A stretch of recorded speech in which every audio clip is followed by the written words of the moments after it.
Thanks for coming. I'm going to talk a bit about today's release, then I'll walk you through our interface, and then I'll take a few questions at the end. Just now, at 11 a.m. BST on 5th of July, WikiLeaks began publishing the Syria files. More than 2 million emails from Syrian political figures, ministries, and associated companies, dating from August 2006 to March 2012. Thank you. Are we doing take 3 now? I wasn't looking honest. Okay. Thanks for coming. I'm going to talk a bit about today's release, then I'll walk you through our interface, then I'll take a few questions at the end. Just now, at 11 a.m. BST on 5th of July, WikiLeaks began publishing the Syria files. More than 2 million emails from Syrian political figures, ministries, and associated companies, dating from August 2006 to March 2012. This extraordinary data set derives from 680 Syrian-related entities or domain names, including those of the Ministries of Presidential Affairs, Foreign Affairs, Finance, Information, Transport and Culture. Over the next 2 months, groundbreaking stories derived from the files will appear in WikiLeaks, Al-Akbar, Al-Masri Al-Yum, ARD, Associated Press, L'Espresso, OVNI and Publico.es. Other publications will announce themselves closer to their publishing date. At this time, Syria is undergoing a violent internal conflict that has killed 6,000 to 15,000 people in the last 18 months. The Syria files shine a light on the inner workings of the Syrian government and economy, but they also reveal how the West and Western companies say one thing and do another. The range of information extends from the intimate correspondence of the most senior Ba'ath Party figures to records of financial transfers sent from Syrian ministries to other nations. The database comprises of 2.5 million emails from 680 domains. There are over 650,000 different email addresses that have sent emails and over 1 million different recipients. There are a number of different languages in the set, including around 400,000 emails in Arabic and 68,000 emails in Russian. The data is more than 8 times the size of Cablegate in terms of number of documents and more than 100 times the size in terms of data. Around 42,000 emails were infected with viruses or Trojans. To solve these complexities, WikiLeaks has built a general-purpose, multi-language political data mining system which can handle massive data sets like those represented by the Syria files. In such a large collection of information, it is not possible to verify every single email at once. However, WikiLeaks and its co-publishers have done so for all initial stories to be published. We are statistically confident that the vast majority of the emails are what they purport to be. WikiLeaks founder Julian Assange cannot be with us today, but has given this comment on the Syria files. The material is embarrassing to Syria, but it is also embarrassing to Syria's external opponents.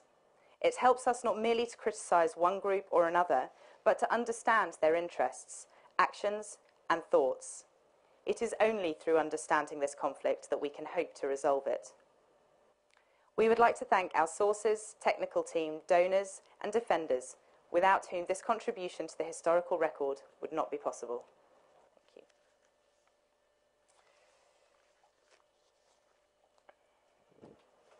So as you can see, this is the releases that have just been published at 11 o'clock today. They say 10 because we're in British Standard Time and it's for UTC, but they're the ones that are just out, and that is live on our site now.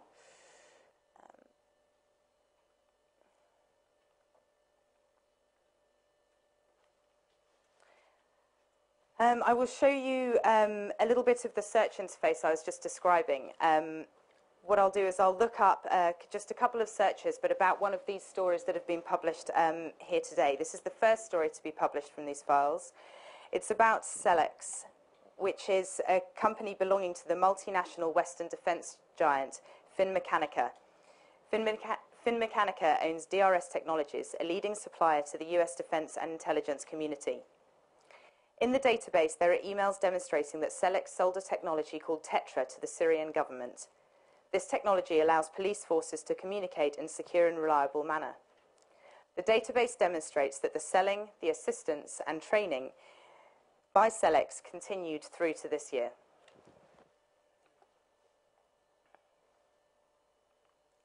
This is our search interface here.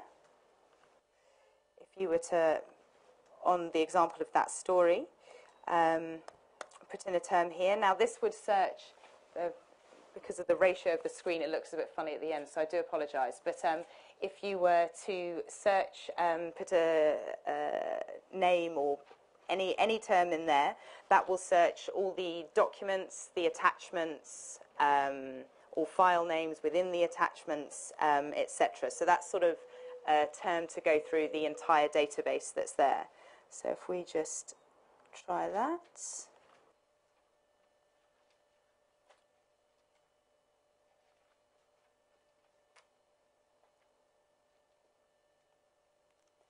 And as you can see, the results are coming up just below.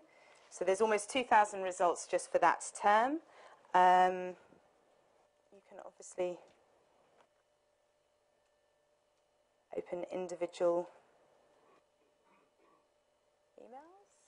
Comes up, there you are. And just going back to this one.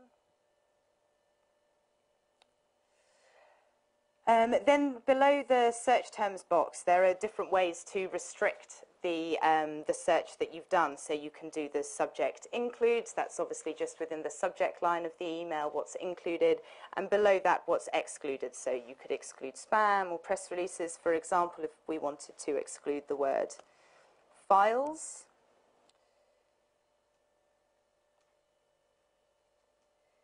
And as you can see, not by much, but the results have gone down.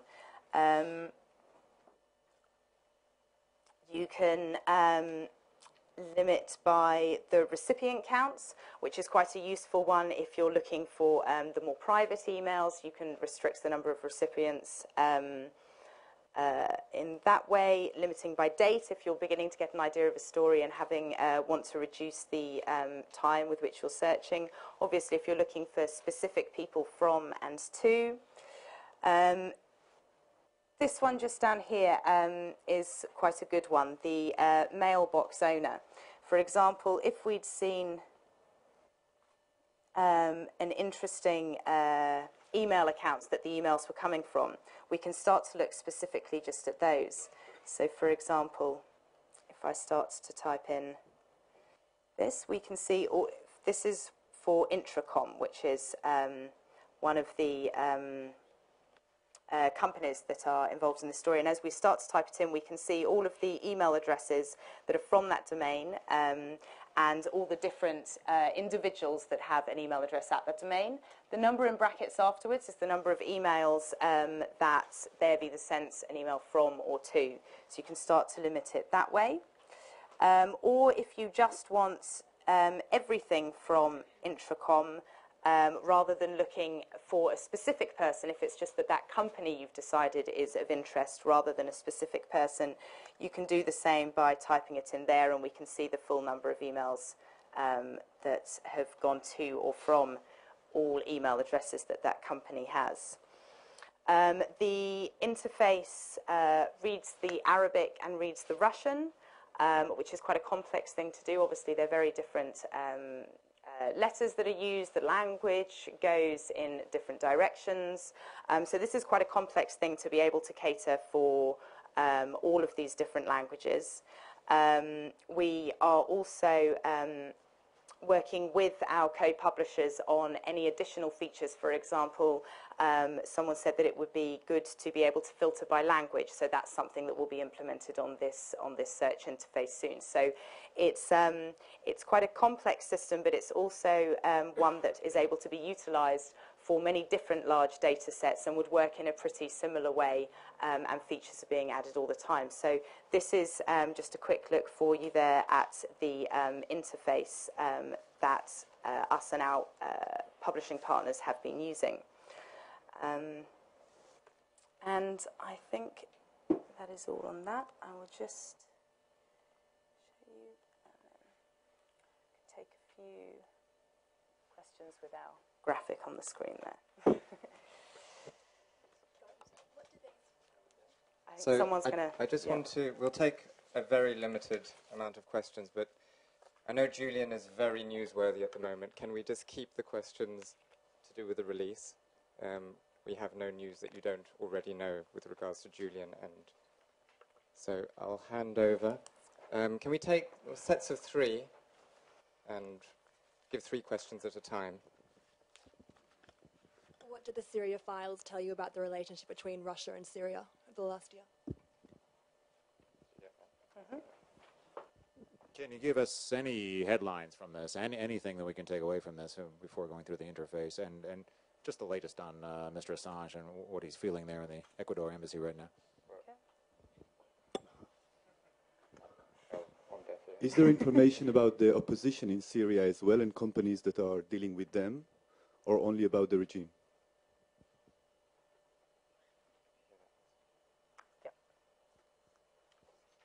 Okay, so all of these questions seem to relate to the same topic to me, and that is the different stories that are coming out.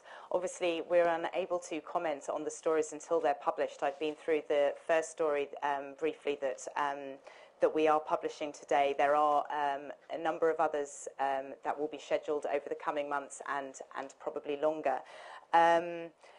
Until they are written about and published, obviously, I can't comment on those, but this is a large data set. It will take time for all of these stories to come out, and so we shall see. Mr.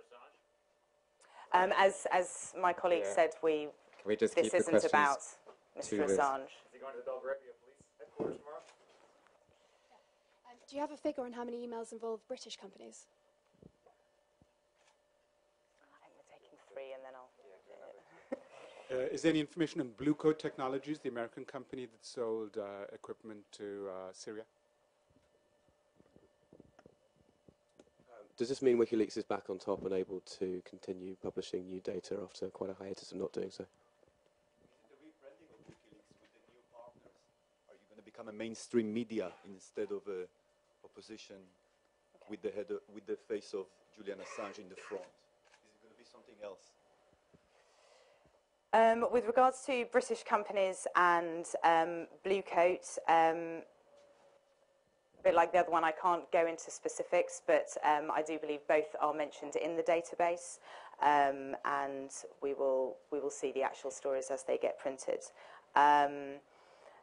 With regards to WikiLeaks' work, it is a difficult time at the moment. We have a banking blockade, a grand jury sitting, trying to build a case against the staff. But we are continuing to work through that, and this is another, we did obviously the GI files earlier this year, and then this is the second large release of this year, so we are continuing. I don't know if there's a rebranding specifically, I'm not sure where you've gotten that from. But Okay, that's it. So thank you very much.